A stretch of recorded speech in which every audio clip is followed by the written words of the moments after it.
میں ناصر محمود گجر مرثی کنوینر آل پاکستان گجر ایسوسی ایشن۔ دوستو میرے چینل کو لائک کریں، شیئر کریں، سبسکرائب کریں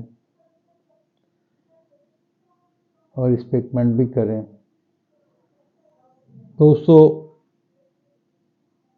پاکستان میں الیکشن کا شعور ہے، الیکشن نہیں ہے، معاملات سلیکشن کی طرف جا رہے ہیں۔ اس سارے معاملات کے باوجود پاکستان تحریک انصاف نے کل ایک ورچوئل جلسہ کرنا چاہا اور کیا، اور اس کو اس موجودہ رجیم نے سبوتاج اس کو بھی کیا۔ وہ کیسے؟ کل شام سے انٹرنیٹ میں مسئلہ آ رہا تھا، نیٹ چل نہیں رہا تھا۔ میرے ذہن میں ورچوئل جلسے کا نہیں تھا کہ کل پی ٹی آئی نے کوئی ورچوئل جلسہ رکھا ہوا ہے، تو میں نے اپنے ارد گرد مختلف جو لوگ تھے ان سے پوچھا کہ آپ کا نیٹ آ رہا ہے؟ تو تمام نے کہا جی نیٹ نہیں آ رہا۔ میرے مائی گاڈ ذہن میں نہیں تھا کہ کل پاکستان تحریک انصاف کا ورچوئل جلسہ ہے۔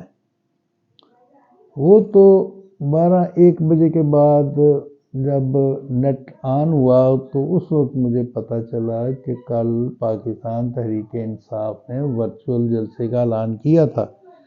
تو جس طرح پچھلے ورچوئل جلسے کے لیے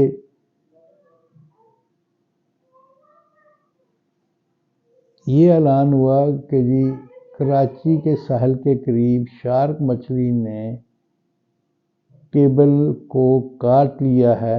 تو جب وہ جلسہ ختم ہوا تو شارک مچھلی اتنی فرمانبردار تھی ہمارے پی ٹی سی ایل کے احکام کی کہ اس نے جو وہ کیبل کاٹی تھی اس کو مرمت کر دیا، اور جلسہ جب ختم ہوا تو تب پچھلے ورچوئل جلسے کے بعد نیٹ جو ہے وہ بحال ہو گیا۔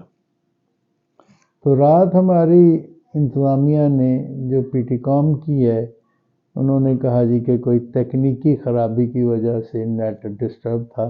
تو جب پی ٹی آئی کا ورچوئل جلسہ ختم ہوا تو وہ تکنیکی خرابی ٹھیک ہو گئی اور نیٹ آن ہو گیا۔ اور عقل کے اندھو وہ ایک پنجابی کی مثال ہے کہ راستے میں کانٹے کھلارنے سے دشمنی پوری نہیں ہوتی۔ آپ وہ کام کر رہے ہو، یہ طریقہ ٹھیک نہیں ہے، یہ ملک کسی کے باپ کی جگیر نہیں ہے، یہ 25 کروڑ کی لوگوں کا ملک ہے۔ اس طرح نہ کرو، الیکشن فیئر ہونے دو۔ میں اپنے پہلے ویلاگز میں بہت دفعہ کہہ چکا ہوں کہ الیکشن کا رزلٹ نہ ماننے کی وجہ سے ہم 1971 میں بہت بڑی ایک ہم نے مار کھائی ہے۔ اور عقل کے اندھو باز آ جاؤ، ملک کو اور کسی بحران میں داخل نہ کرو۔ ملک پہلے ہی بحرانوں کی ہماجگاہ بنا ہوا ہے۔ بجلی ہماری مہنگی، پٹرول ہمارا مہنگا، حکومت کا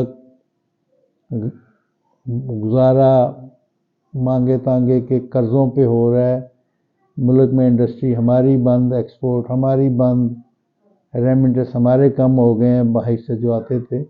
تو اب یہ ملک کے ساتھ یہ کیا کرنا چاہتے ہیں یہ لوگ؟